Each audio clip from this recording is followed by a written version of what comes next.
시청자 여러분 안녕하세요. 연일 계속 비가 내려서 약초꾼은 큰 피해가 없이 제 산의 그 임도에 도로가 약간 유실되는 정도로 잘 마무리가 됐는데, 시청자 여러분 어떻습니까? 다들 무탈하시길 바랍니다. 지금 저 위쪽은 저수지인데요, 저수지가 범람을 해가지고 길을 타고 이렇게 물이 흘러 넘치고 있습니다. 그래서 약초꾼이 지금 저 산길을 올라가지를 못하고 이 아래쪽에 있는 식물 중에서 하나 소개를 시켜드릴까 하는데요. 자, 이 식물을 소개해드릴까 하는데요. 자, 잎을 보시면 마치 콩잎처럼 생겼고요, 칡잎의 축소판 같은 그런 모습을 띠고 있죠. 줄기는 나무도 아닌 것이 첫해 이렇게 올라와서 가을쯤 되면 아랫부분은 반목질화가 되는 그런 식물입니다. 지금 한창 꽃이 피고 있는데요, 이 식물은 이름을 불러주기가 참 거시기한 약초입니다. 콩과에 속하는 식물이기 때문에 칡잎이나 콩잎처럼 잎이 생겼고요, 전국적으로 자생하는 여러 해살의 식물입니다.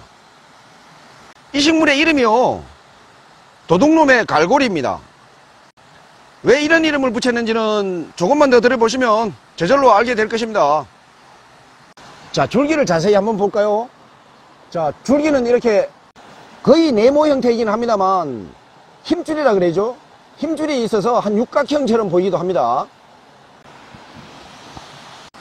보통 7, 8월 달쯤에 이렇게 연분홍색의 작은 꽃이 긴 꽃대 끝에 이렇게 나와가지고 이렇게 생긴 모양을 이제 총상꽃차례라고 하는데요, 총상꽃차례로 피고요, 꽃이 지고 나면 마치 안경처럼 생긴 납작한 모양의 열매가 달리는데요, 그 열매 껍질에 아주 작은 갈고리 모양의 가시가 있어가지고 옷이나 동물들의 털에 잘 달라붙습니다. 옷이나 털 같은 데 잘 달라붙는 특성하고 선글라스 느낌을 주는 열매 모양 때문에 이런 별로 이쁘지 않은 이름을 갖게 된 것으로 보입니다. 좀 더 이쁜 이름으로 바꿔주면 좋겠다는 생각이 드는 것은 저만의 생각은 아니겠죠. 그래서 지방에 따라서는요, 갈구리풀이나 갈쿠리풀이라고 부르는 지역도 있습니다. 꽃말은 더 이상합니다. 꽃말이 흥분이라고 하네요. 흥분. 이름이나 꽃말이나 모두 받아들이기가 참 어려운 그런 식물이라고 생각하시면 될 것 같습니다. 유사종으로는 잎 모양이 지금 보시는 이 도둑놈의 갈고리는요, 잎이 이렇게 세 장이 있는데요, 삼출엽이라 그럽니다.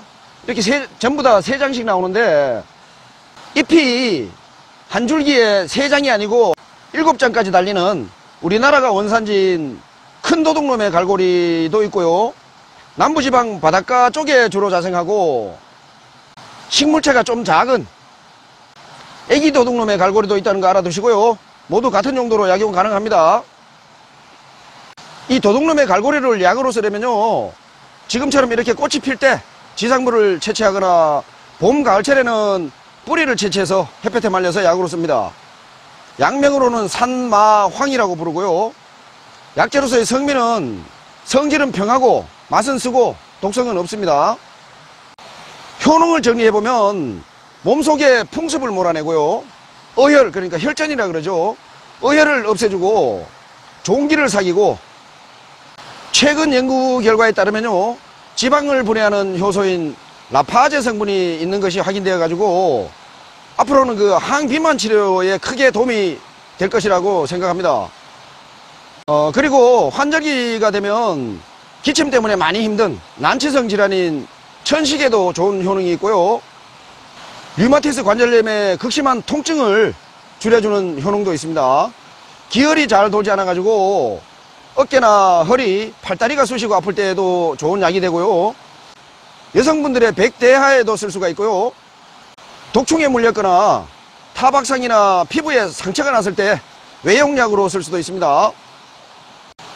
이 도둑놈의 갈고리를 내복할 경우에 하루 용량은요, 건조품을 기준으로 10g이고 700cc의 물로 달여가지고 아침 저녁으로 나뉘어 마시면 됩니다. 오늘은 이름을 불러주기가 참 거시기한 도둑놈의 갈고리에 대한 이야기를 해보았습니다. 다음 시간까지 모두 건강하세요.